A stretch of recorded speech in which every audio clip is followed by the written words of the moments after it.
Ya nih, kenapa nih Bu Niken? Kenapa memilih untuk jadi pengrajin batik, Bu Niken? Kalau saya tidak pernah merasa memilih.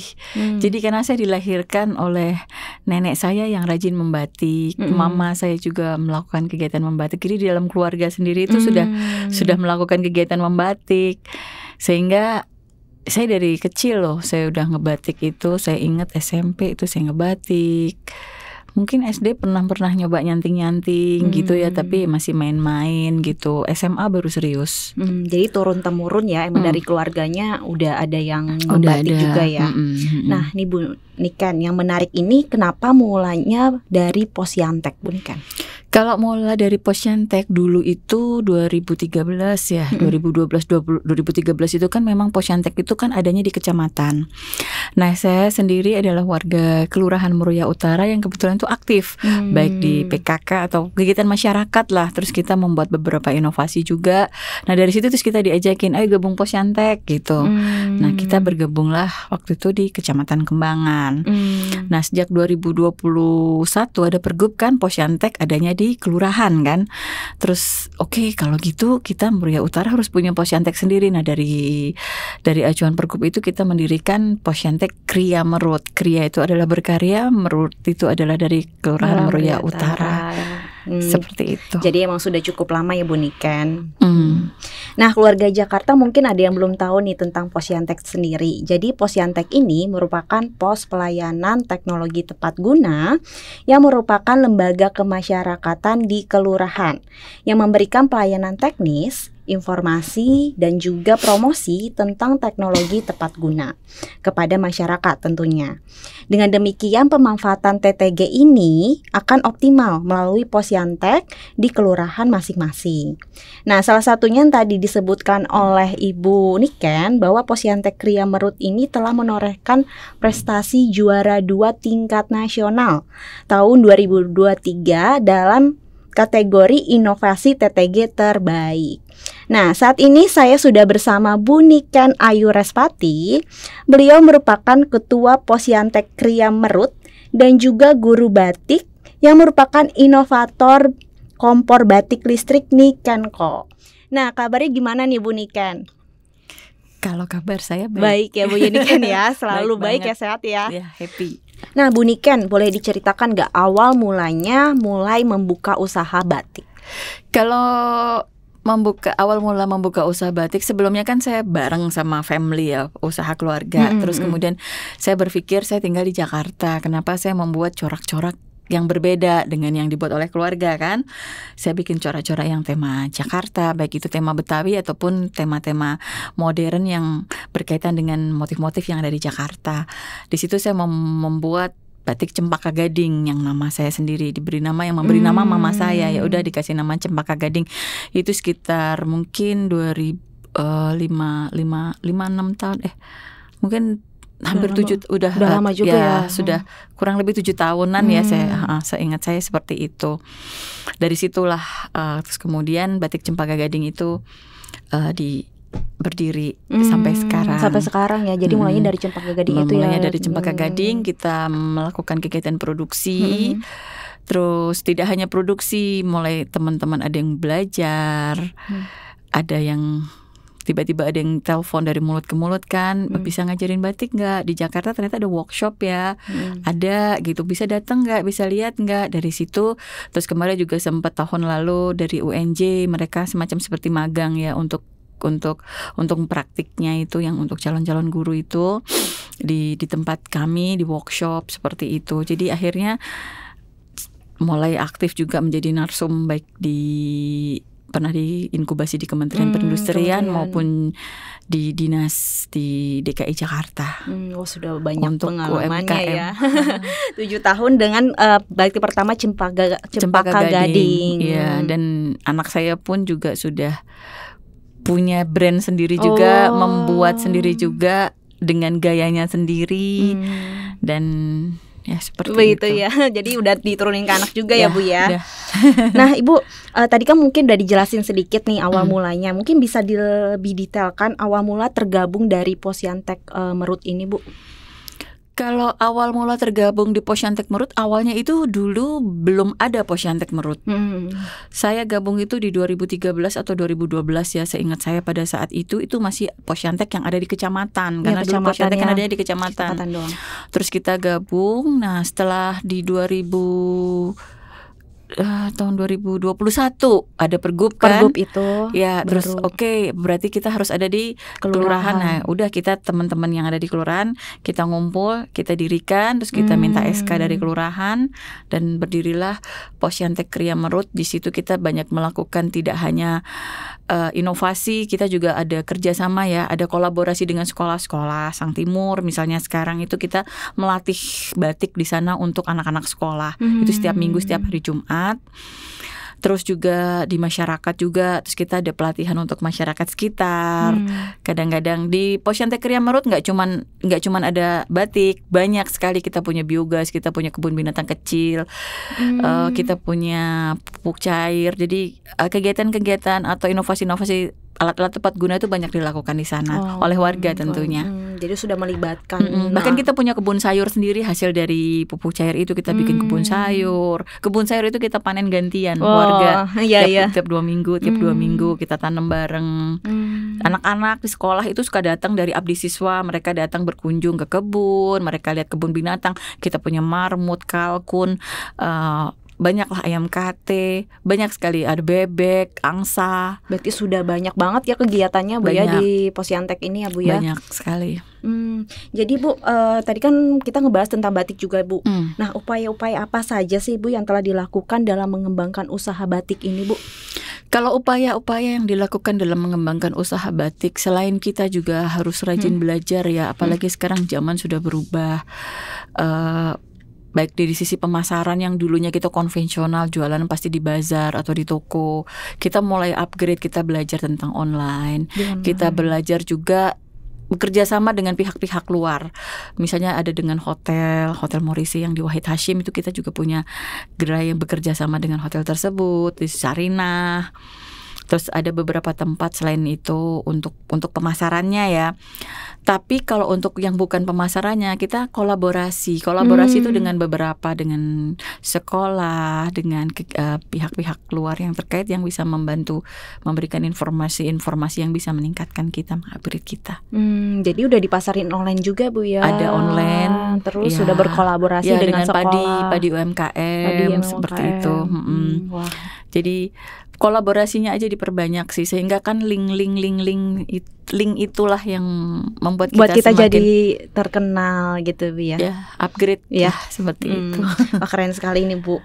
Nah, kalau dilihat-lihat kan dari event-event yang telah diikuti kan nih, yang Ibu bawa nih batik-batiknya pada bagus kalau saya lihat Bu ya. Nah, inspirasi karyanya tuh dari mana nih Bu Niken kalau boleh tahu? Kalau batik-batik yang saya bawa kebetulan ini ada yang hasil karya yang belajar ke kita, hasil karya murid-murid, ada juga yang kita bikin sendiri. Inspirasinya dibuat dari mana? Sebenarnya inspirasi itu bebas. Kayak misalnya saya kepada orang yang belajar, apa yang kamu suka? Semua orang kan punya, saya pengen punya ciri, misalnya saya pengen bikin Jakarta Barat ya, waktu itu Jakarta Barat kan punya ciri khas ikan cupang, bunga anggrek, dia suka flora fauna itu boleh, atau tingkat kota. Jadi inspirasi itu bisa datang dari mana saja untuk dibuatkan batik gitu Bu ya. Jadi kalau misalnya ada request nih pengen dibuatkan gambar ini bisa Bu ya? Bisa banget. Bahkan ketika ada pesanan misalnya di korporat perusahaan gitu ya, temanya apa yang pengen disampaikan di kain itu, atau apa yang pengen digambarkan, boleh gitu, nanti kita diskusi, mau nggak seperti ini, kita sketch, kalau udah oke baru. Jadi tergantung siapa yang, tentu saja kayak kita pesan lukisan aja lah, by request. Ya by request ya Bu ya, jadi bisa. Jadi warnanya nih Bu saya pengen ini, bisa banget.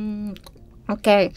Nah, Posyantek ini kan kaitannya erat dengan pemberdayaan masyarakat nih Bu Niken. Nah, kalau dari Posyantek Kriya Merut, kira-kira tadi kan mungkin dijelasin nih pemberdayaan masyarakatnya apa aja, mulai dari melibatkan anak-anak. Mungkin bisa dijelaskan kayak gimana Bu untuk pemberdayaan masyarakatnya? Kayak misalnya kalau saya sendiri, kita ngajar di sekolah. Itu kan masuk ke pemberdayaan masyarakat. Kenapa sekolah? Dan target saya itu SD. Saya ingin menjaga budaya kita itu. Kalau anak-anak dari kecil mereka sudah mulai dikenalkan bagaimana budaya kita dibuat, membatik. Itu mudah-mudahan akan teringat terus sampai besar. Di anggota Posyantek Kriya Merut nggak cuman, kan ada banyak anggota, ada Bu Ade, ada Bu Meta, ada Pak Wid.